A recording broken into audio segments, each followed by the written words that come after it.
فیلمی را که مشاهده می‌کنید مستند بوده و اعتبار و سطح آن مورد بررسی دقیق قرار گرفته است به منظور تقویت جنبه نمایشی فیلم بدون خللی در متن اصلی داستان نکات اندکی تغییر یافته است.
دو سال تو استانبول موندگار شدیم، روزهای خوبی داشتیم، ولی میدونستم که این روزهای خوش داره به پایان میرسه چون زندگیمون با خطرات متعددی روبرو بود. برای همین تصمیم گرفتیم اونجا رو ترک کنیم و اولین جایی که رفتیم بوسنی بود، کشور بوسنی، و از اونجا به وسیله قاچاقچی‌ها تصمیم گرفتیم به اتریش بریم. امیدوار بودیم که اونجا به ما پناهندگی بدن. برای همین شبها رو حرکت میکردیم و روزها رو استراحت، گاهی پیاده، گاهی هم با ماشین. اما هرچی به مرز نزدیکتر میشدیم خطر دستگیری ما بیشتر میشد.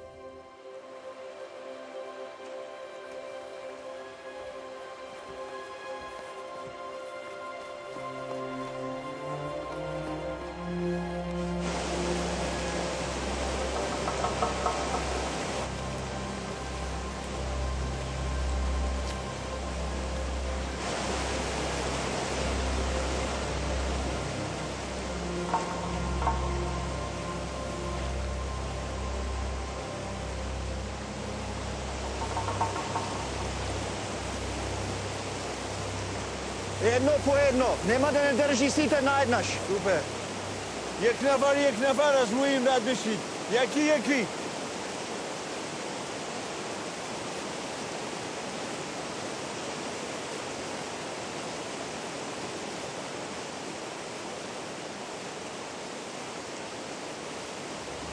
اول قاچاقچی رد شد، بعد استر دخترم و بعد مردو خیلی راحت رد شدن.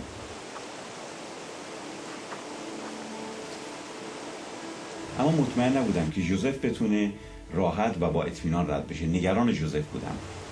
یواش پسرم، ببین این بچه است، بذار منم باهاش برم. برو پسرم.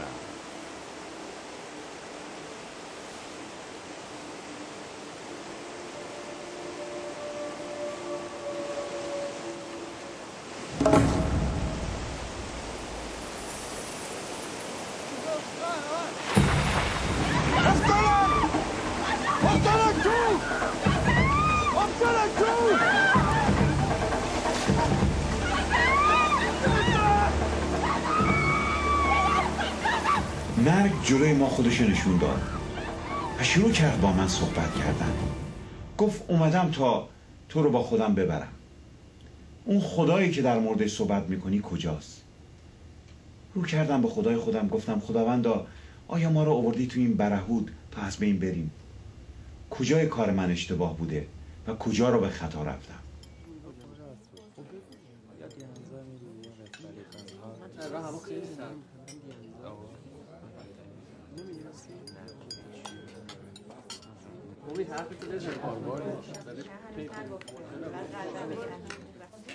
هی خسرو، نونو بده.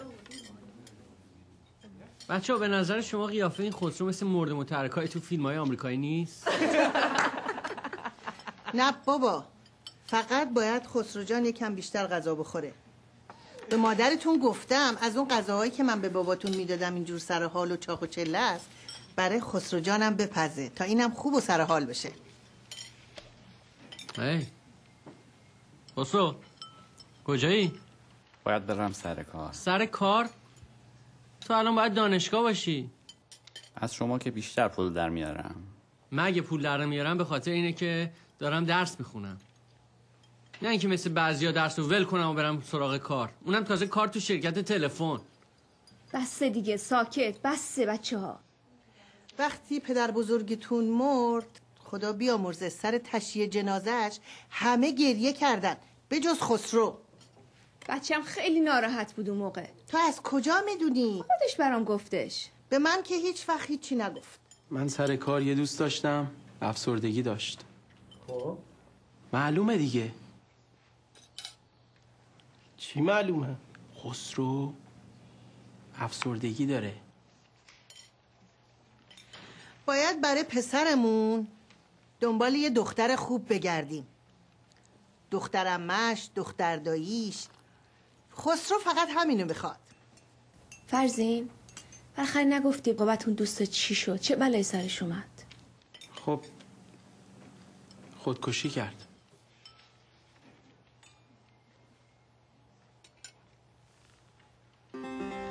ما یه خانواده پرجمعیت هستیم و معمولا خانواده‌های پرجمعیت تو ایران اتفاق زیادی براشون میفته. تا اون زمان خانواده من اشکای منو ندیده بودن و همه فکر میکردن من یک شخص بی احساس هستم. اما روز به روز داشت اوضاع من بدتر و بدتر میشد. خواستم از طریق قوانین و شریعت خدا به خدا نزدیک بشم. از طریق خوندن کتاب‌های مختلف، شرکت تو مراسم‌های مختلف می‌خواستم ببینم خدا کجاست، ولی او رو پیدا نمی‌کردم. یه احساس عجیبی داشتم، اون خلأ درونیم هیچ جوری پر نمی‌شد. تا اینکه یک روز داشتم قدم می‌زدم و می‌رفتم سر کار، از جلوی یک کلیسای رد شدم که همیشه از اونجا عبور می‌کردم. اما فرقش این دفعه این بود که یک صدایی از داخل اون کلیسا منو به طرف خودش صدا می‌کرد.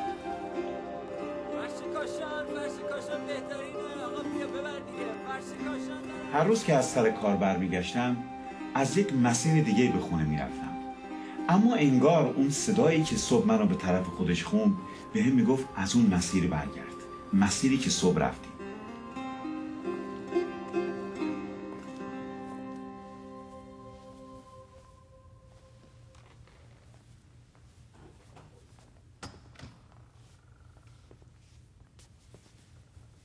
ببخشید خانم، کسی اینجا نیست؟ شما کی هستی؟ خسرو خدادادی. اینجا چی میخوای؟ میخواستم ببینم چه خبره اینجا. شما این کلیسا میاین؟ آخه به من میاد مسیحی باشم. نه ببخشین. خب مردم کی میان اینجا؟ یک شنبه ها. خب مرسی خانم، من برمیگردم. ولی انتظار نداشته باش کسی رو اینجا یک شنبه ببینی.